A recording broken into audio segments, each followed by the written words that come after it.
Pas tiba-tiba mendekati tikungan menuju arah ke rumah, Pras ini ngerem mendadak dan membuat Yanti kaget seketika. Loh, ada apa mas?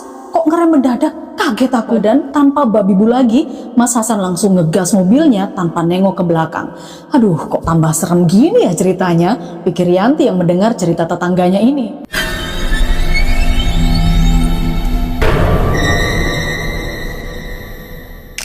Hai teman-teman, Assalamualaikum warahmatullahi wabarakatuh. Terima kasih kamu sudah klik lagi video ini. Kali ini aku punya cerita pengalaman horor yang dialami oleh Yanti dan Prasetyo, suaminya. Dimana bukan hanya Yanti aja yang mengalami ini, tapi juga orang-orang di sekitarnya. Seperti kerabat, saudara, tetangganya. Bahkan akibat hal-hal menyeramkan di sekitarnya ini teman-teman, Yanti itu sangat terpengaruh loh dalam melakukan aktivitas sehari-harinya. Kisah ini lebih fokus nantinya pada area belakang rumahnya Yanti yang masih berupa kebun. Lalu juga ada pos ronda terbengkalai dan ada rumpun bambu atau yang biasa disebut barongan dan ada area persawahan juga. Katanya di area belakang itu ada pasar goib yang dihuni oleh wanita-wanita tak kasat mata yang sering banget muncul. Itu seperti tempat lalu lalang mereka. Nah, kejadian apa aja yang dialami oleh Yanti? Siapin cemilannya, enakin rebahannya, aku mulai ceritanya sekarang.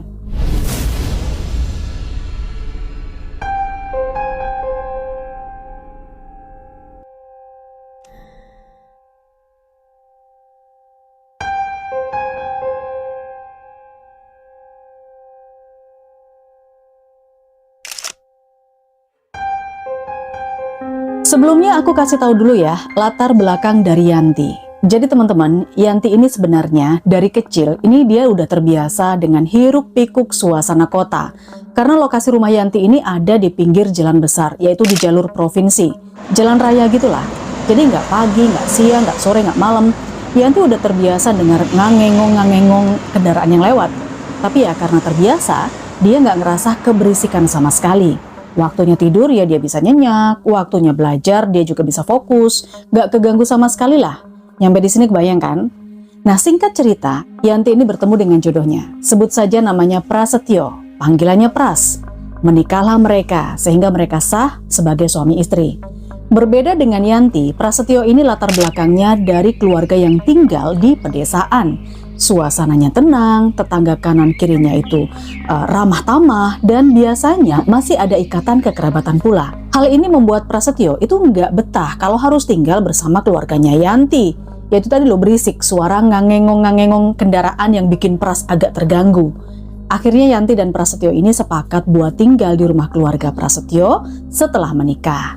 Nah, Pras lalu memboyong Yanti pulang ke rumahnya. Dan kebetulan di rumah itu selain ada kedua orang tua Prasetyo, ada juga neneknya dan juga dua adik perempuannya yang masih SMA dan SMP. FYI, kampung tempat tinggal Prasetyo ini merupakan desa yang sangat terpencil, di mana sawah masih membentang luas. Kanan kiri jalan masuk desa itu bahkan ada pohon bambu tua dan besar juga banyak sekali tumbuh di kebun belakang rumah warga. Orang-orang menyebutnya sebagai barongan. Yanti yang biasa tinggal di perkotaan dekat dengan jalan raya, ya sebenarnya merasa ada yang aneh gitu ya begitu pulang ke rumah suaminya ini. Dari yang biasa dengar suara kendaraan ngangengong siang, sore, malam 24 jam gak pernah sepi, sekarang tiba-tiba tinggal di kampung yang jauh dari jalan raya, dan kalau malam hari, let's say habis maghrib aja itu udah sepi banget, kayak hanya dengar suara jangkrik dan suara kodok aja. Tapi lama-kelamaan Yanti kerasan juga kok tinggal di sana. Apalagi para tetangga di desa itu juga ramah tamah semuanya. Oke, semua berjalan normal dan wajar. Itu di bulan pertama Yanti tinggal di rumah suaminya. Tapi setelah memasuki bulan kedua, Yanti tuh merasa ada yang aneh. Apalagi setiap dia melewati barongan atau pohon bambu belakang rumah. Kok rasanya beda ya? Agak merinding gimana gitu. Di belakang pohon bambu itu ada kebunnya tetangga, dan juga di situ dekat dengan pos ronda yang sudah terbengkalai, gak digunakan lagi. Yanti memilih diam aja nih awalnya, tapi kok lama-kelamaan Yanti merasa gak nyaman gitu ya. Akhirnya bertanyalah dia kepada Pras suaminya, "Mas, kenapa ya kalau aku lewat pohon bambu belakang rumah itu kok aku merinding terus gitu?" "Loh, aku belum cerita ya Dek kesampean." "Cerita apa Mas?" kata Yanti. "Oh, berarti Mas lupa. Jadi gini Dek, kalau sampean lewat di pohon bambu itu, pasti merinding. Soalnya, belakang rumah kita itu sampai ke utara, itu terus aja dulunya katanya pasar makhluk halus, Dek. Hah? Spontan dong, Yanti kaget banget mendengar penjelasan dari suaminya. Sampai-sampai malam itu dia nggak bisa tidur. Ya meskipun Prasetyo ini udah bilang kalau makhluk halus itu sekarang udah jarang muncul, katanya. Tapi kesannya seperti hanya untuk menghibur aja sih. Oke, singkat cerita, pagi harinya Yanti terbangun gara-gara mendengar ada tetangga sebelah yang bernama Mbok Rohayah itu lagi bercerita sesuatu kepada Nenek Prasetyo di halaman belakang rumah. Nah, karena penasaran ya, Yanti bangun lalu dia menuju ke arah suara di dapur. Lalu terdengar percakapannya seperti ini. Beneran loh Yu, semalam itu aku kaget banget pas pulang pengajian lewat pos ronda. Dari jauh kok di pos banyak perempuan yang kayak rempon gitu loh. Tak kira siapa, jam 11 malam kok pada belum tidur. Lah ternyata pas lihat lebih jelas lagi, wajahnya itu kok serem-serem ya Yu. Serem kayak gimana Dek Rohayah? Sahut neneknya, ya serem Yu. Mukanya tuh nggak jelas, kayak hitam, rambutnya tuh panjang, terus pakai baju putih. Suaranya itu loh, nggak kayak manusia. Ih, takut. Spontan langsung aku lari manggil-manggil suamiku Yu. Yanti yang ngintip dari balik pintu dapur, dia juga badannya langsung gemeteran karena takut. Waduh, ternyata bener nih apa yang diceritakan suaminya semalam, pikirnya. Di situ dia udah nggak bakal lagi deh lewat jalan belakang rumah, apalagi kalau pas lagi sendirian. Takut aja kalau ada wanita-wanita penghuni barongan itu juga muncul di depannya. Lalu ada suatu momen tetangganya itu sedang punya gawe, ada hajatan. Rumahnya nggak bersebelahan banget, tapi masih satu gang gitulah sama Yanti. Nah karena rumahnya sempit, akhirnya pelaminan tetangganya itu diletakkan di jalan depan rumah. Yang artinya jalan sepanjang gang itu ditutup. Ya karena jalan ditutup, untuk sementara para warga harus lewat jalan belakang dulu, alias muter gitu ya. Dan otomatis melewati pohon bambu, lalu lurus ke utara yang konon katanya ada pasar makhluk halus. Kok ya kebetulannya lagi, saat itu Prasetyo lagi pengen juga makan malam di luar. Ngajak Yanti dong istrinya. Awalnya Yanti nggak mau, karena takut harus melewati pohon bambu atau barongan dan sekitarnya lah. Ya, Pras nggak kehilangan akal. Dia terus merayu Yanti, dia bilang kalau masih sore nggak apa-apa kok Dek, masih aman, belum juga jam 9. Ya karena dirayu terus, akhirnya Yanti ini nurut aja teman-teman. Dan dalam hati ya, dia memvalidasi, ya memang bener suaminya. Kalau waktu itu memang masih sore, belum terlalu malam ya. Berangkatlah tuh Yanti dan Pras menuju warung buat makan malam di luar. Sebelum berangkat, saking takutnya, Yanti tuh baca-baca doa sambil merem teman-teman. Mengetahui apa yang dilakukan istrinya, Pras tertawa sembari mengingatkan Yanti kalau udah nggak usah takut, kan ada aku toh Dek, kata Pras. Saat perjalanan menuju warung, semuanya aman terkendali, nggak ada apa-apa. Tidak ada tanda-tanda yang mencurigakan yang mengarah ke hal-hal mistis. Singkat cerita, setelah 1 jam refreshing di luar, akhirnya mereka pulang tuh ya. Saat pulang, Yanti menghibur dirinya lagi kalau semuanya bakal aman-aman aja, baik-baik aja seperti pada saat mereka berangkat tadi. Ya memang awalnya begitu, tapi setelah mereka sampai di area yang digambarkan sebagai pasar makhluk halus, pas tiba-tiba mendekati tikungan menuju arah ke rumah, Pras nih ngerem mendadak dan membuat Yanti kaget seketika. Loh, ada apa mas? Kok ngerem mendadak? Kaget aku. Itu loh Dek, ada orang nyebrang. Habis dari arah sawah, terus langsung menuju ke kebun, kata Pras. Mana mas orangnya? Yanti penasaran, sambil dia celingak-celinguk gitu. Ada Dek, tadi tuh loh mas lihat seliwer gitu tadi dari utara ke selatan. Pras ini mencoba menjelaskan apa yang dilihatnya. Emang seperti apa toh mas orangnya? Lalu di situ Pras menjelaskan, kayak pakai baju putih terus rambutnya panjang Dek. Spontan, Yanti merinding sebadan badan.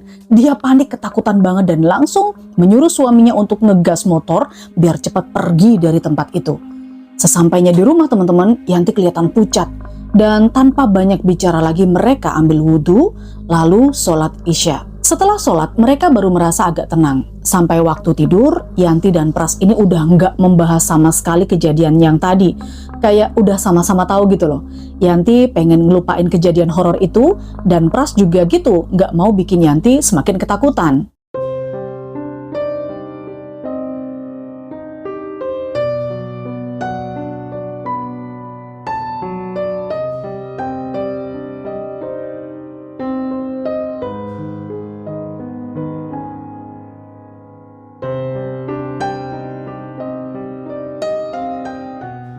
Oke, singkat cerita, Yanti sudah mulai melupakan kejadian horor yang dialaminya malam itu. Lalu suatu malam minggu, ada tetangga nih depan rumah dan sebelah rumah yang mereka ini kumpul-kumpul gitu, ngobrol-ngobrol, menikmati suasana hari Sabtu malam. Biar semakin akrab, Yanti akhirnya mengajak mereka bikin rujak mangga. Yang memang kebetulan Yanti di rumah punya mangga besar-besar tuh, dikasih sama saudaranya Pras. Akhirnya malam itu mereka habiskan dengan makan rujak mangga. Sambil menikmati rujak, mereka ngobrol, ngalor ngidul, saling menceritakan pengalaman masing-masing.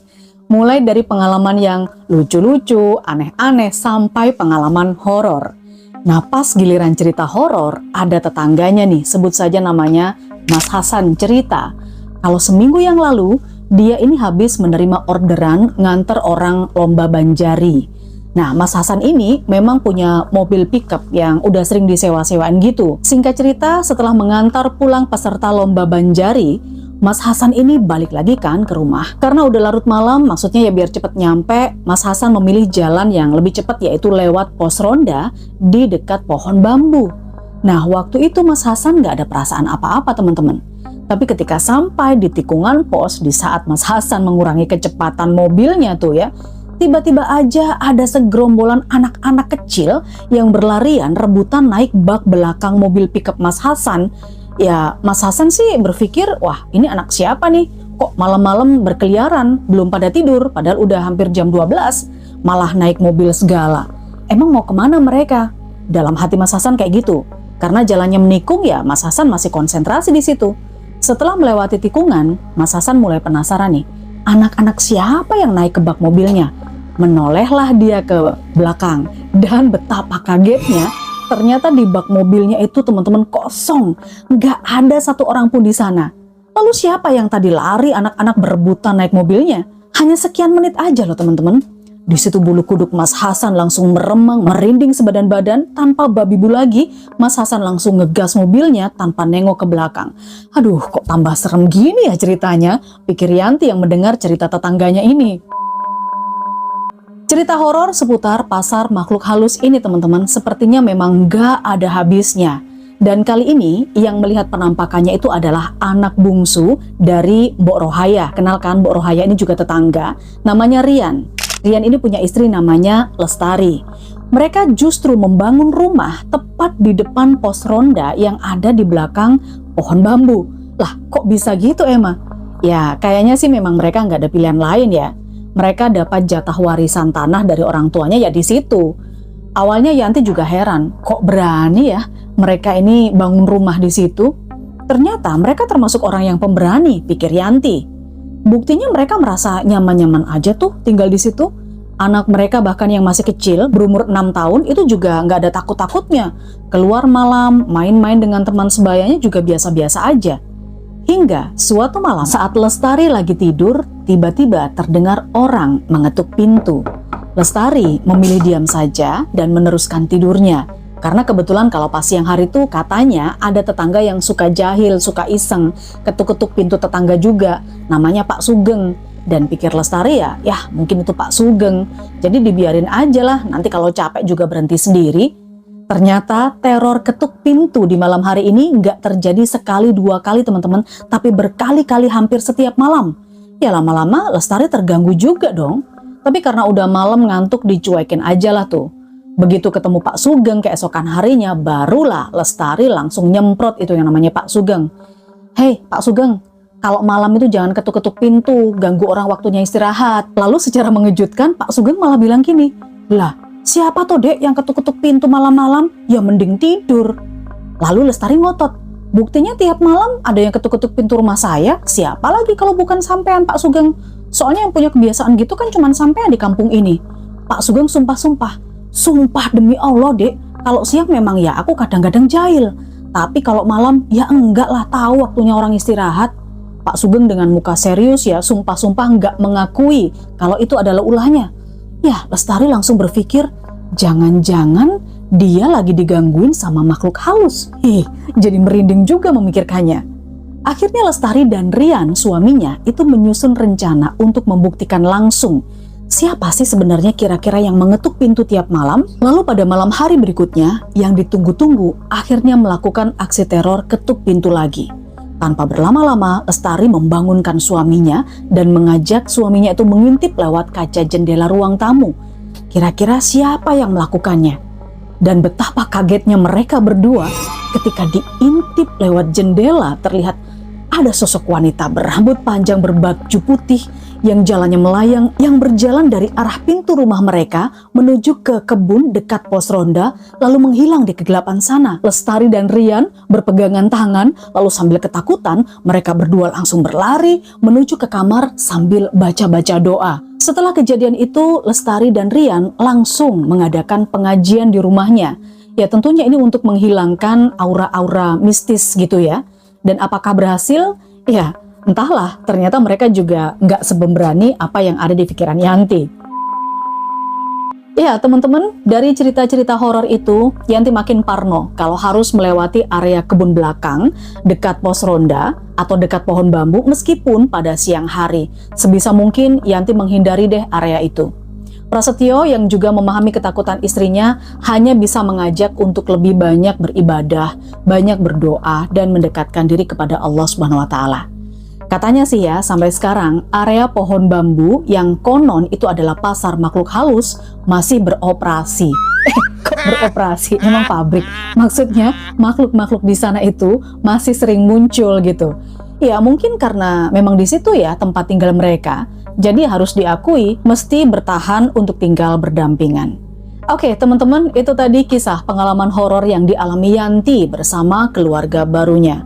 Jangan lupa dukung channel ini dengan kasih jempol ke atas, subscribe, tonjok lonceng notifikasinya. Kita ketemu lagi di cerita mistis berikutnya. Bye!